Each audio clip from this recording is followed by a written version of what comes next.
प्रकृति हमेशा अपने नियम से चलती है।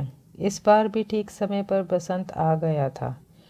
पतझड़ के मौसम के बाद हर बार बसंत को बसंत का इंतज़ार रहता था, लेकिन इस बार बसंत की ज़िंदगी का पतझड़ ख़त्म ही नहीं हो रहा था। सुबह सुबह ही सांस के ताने सुनने के बाद बसंत के दिन की शुरुआत होती थी। आसपास की बगिया में फूल खिल चुके थे। पूरी बगिया आज फूलों से महक रही थी, लेकिन बसंत की ज़िंदगी की महक तो न जाने कहाँ गुम हो गई थी। बसंत का मन आज भी बेरंग और उदास था। बस बहुत हो गया। मेरी ज़िंदगी में सिर्फ ताने ही लिखे हैं। क्या मेरी ज़िंदगी का कोई मोल नहीं है? बस इन्हीं सवालों को सोचते हुए वह उस दोराहे तक आ गई, जहाँ एक रास्ता उसके मायके और दूसरा रास्ता उसके ससुराल की ओर जाता था।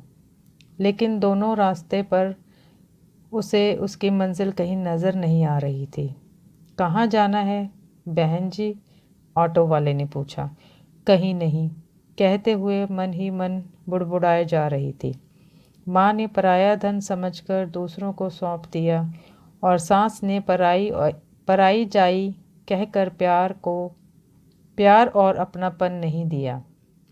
बहन जी, ये फूल लीजिए, घर में फूलदान में लगाइए, घर महक उठेगा। मुझे नहीं खरीदना, कहकर फिर मन ही मन बुड़बुड़ाए जा रही थी। घर? कैसा घर? मायके में भाई ने कहा, अब यह घर तेरा नहीं है। ससुराल में पति ने कहा, यह मेरा घर है। मेरे पास तो कोई हुनर भी नहीं है। जब भी कुछ सीखना या करना चाहा तो माँ का जवाब होता, अपने घर ससुराल में करना, और सासू माँ का ताना होता, मायके में क्या सीखा। लंबी सांस लेते हुए बसंत ने बुड़बुड़ाने का काम जारी रखा। इतना सब सोच सोच के बसंत की आंखें भर आई। भरी आंखों से वह फिर सोचने लगी, हम 7 जन्म तक साथ रहने के लिए व्रत करते हैं और वह एक जन्म भी नहीं निभा पाते। बस यह सोचते सोचते वह वहीं लगी एक बेंच पर जा बैठी। तभी सामने लगे एक फ्लेक्स पर उसकी नज़र पड़ी। दोनों पैर ना होते हुए भी एवरेस्ट पर चढ़ाई करने वाली महिला गले में पड़े मेडल को चूमती हुई दिखाई दी।